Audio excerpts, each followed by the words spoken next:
अभी हम बात कर रहे हैं पटना जिला के पालीगंज प्रखंड के अंतर्गत भेड़िया सियारामपुर एक ग्राम पंचायत है जिसके मुखिया हैं राकेश कुमार दास।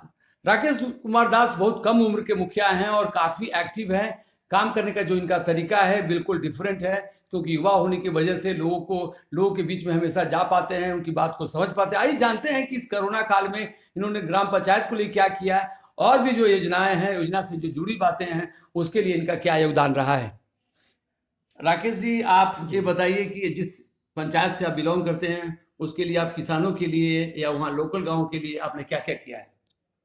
सबसे पहले सर, मेरा ग्राम पंचायत भेड़िया सियारामपुर है और जो हमारे पंचायत में विकास कार्य चल रही है वो बहुत अच्छी ढंगे से चल रही है। हम लोग उसकी देख रेख में अपने पंचायत को विकास को आगे बढ़ा करके आगे हम लोग काम कर रहे हैं और किसान की समस्या को हम लोग देखते रहते हैं।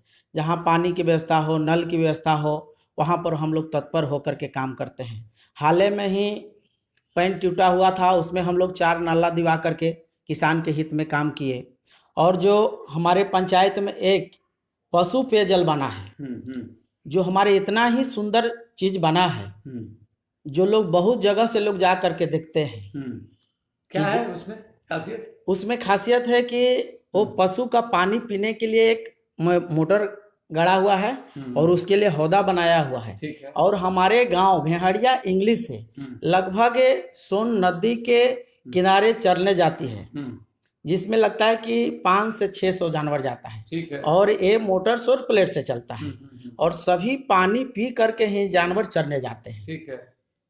ये बहुत पंचायत का ये खुशी की बात है। तो उस पंचायत में कितने जगह लगाया गया है? अभी हमारे पंचायत में एक जगह ही सूचना हुआ था, जो मैं एक जगह ही लगाया है। ठीक है। अगर हमारा और जगह उसका प्रावधान आएगा, उसका मिलेगा, तो पंचायत के 5 गांव में 5 गांव में मैं लगाने का काम करूंगा। अभी सबसे बड़ा जो मुद्दा है, सबसे बड़ा मुद्दा है कोरोना को लेकर।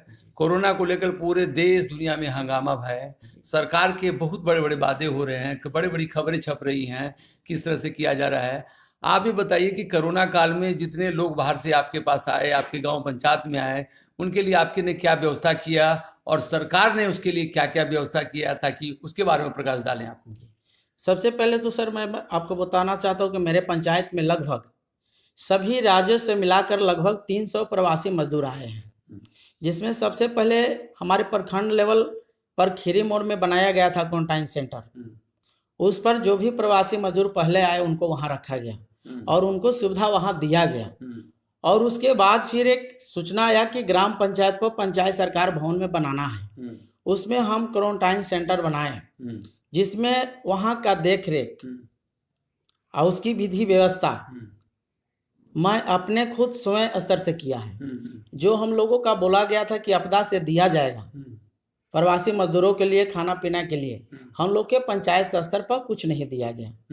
उसके बाद स्कूल लेवल पर किया गया। स्कूल लेवल पर भी आपदा से कोई सुविधा नहीं मिला है। और हमारे सेंटर जो पंचायत सरकार भवन सियारामपुर में जो बना था, उसका पूरा खर्चा खाना पिलाने, नाश्ता पानी, चाहे साबुन सोडा, उसका व्यवस्था मैं अपने खुद किया हूँ। और अपने सभी प्रवासी मजदूरों को खुशहाल कर उनको यहाँ से 14 दिन के बाद उनको होम क्वारंटाइन में गया है। नहीं, इसमें जो आपके जो वहाँ के वीडियो हैं, जो सीओ हैं, उनकी क्या भूमिका रही, उन लोगों ने किस तरह से मदद किया।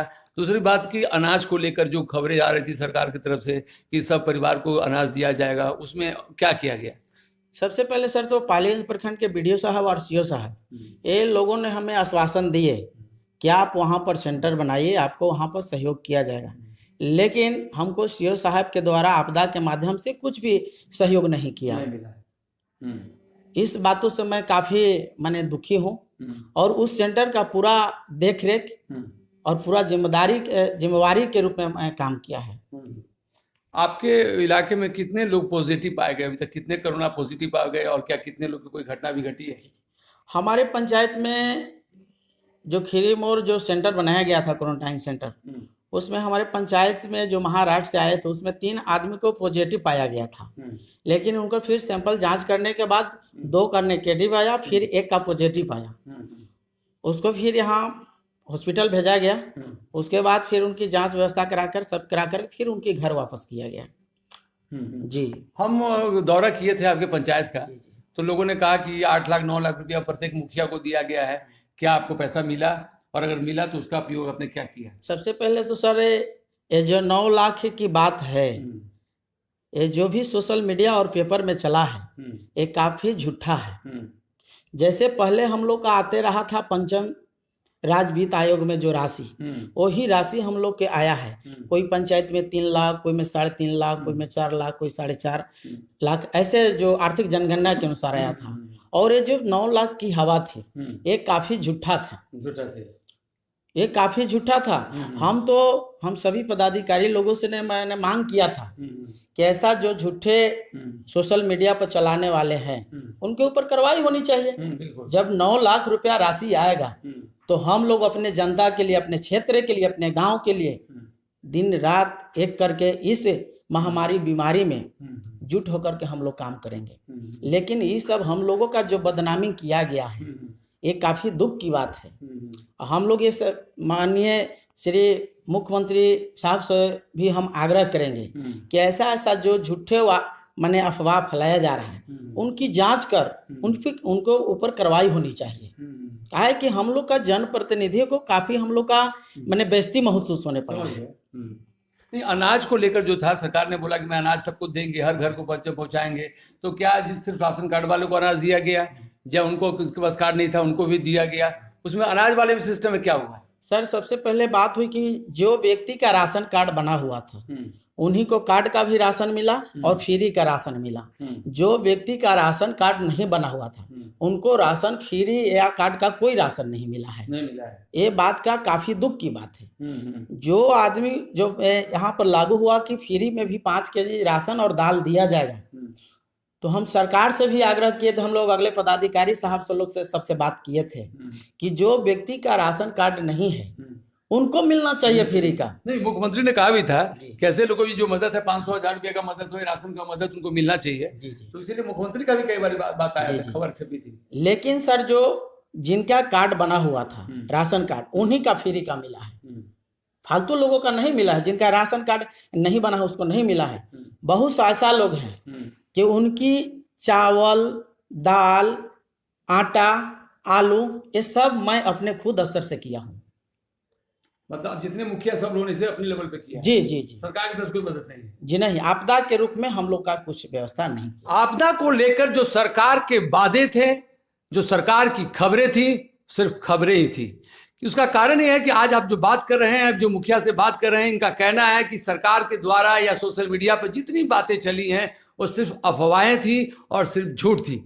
इतना तो जरूर सच है कि सरकार जो कहती है वो करती नहीं है, क्योंकि जनता के प्रतिनिधि मुखिया होते हैं। और मुखिया जी से आज आपको ये बात पता चल गया होगा कि इनको सरकार ने क्या क्या मदद किया, और जब इनको मदद ही नहीं मिली है तो फिर जनता को मदद कहाँ से मिलती। इस सवाल को लेकर सरकार घेरे में आती है, सरकार पे क्वेश्चन मार्क खड़ा होता है कि इतनी बड़ी बड़ी बातें और बड़े बड़े दावा करने के बावजूद भी कोरोना काल में उन लोगों को भोजन नहीं मिला, अनाज नहीं मिला। जिनके पास राशन कार्ड था उनको तो मिला, मगर ऐसे लोग भी जो आए थे प्रवासी, जिनका कोई ठिकाना सिर्फ था, खाने का कुछ व्यवस्था नहीं था, इसके लिए सरकार को जिम्मेदारी लेनी चाहिए थी, क्योंकि इसकी जिम्मेदारी मुखिया लोगों पे पड़ रहा है। इनकी बदनामी हो रही है, जिसकी वजह से इनको भविष्य में भी दिक्कत हो सकता है। इस सरकार को स्पष्ट कर देना चाहिए था कि व्यवस्था आखिर है क्या, सच क्या है। सच को जानना चाहिए और सच जनता का जानना हक है। मैं बी राज बाबुल, ANA, पटना।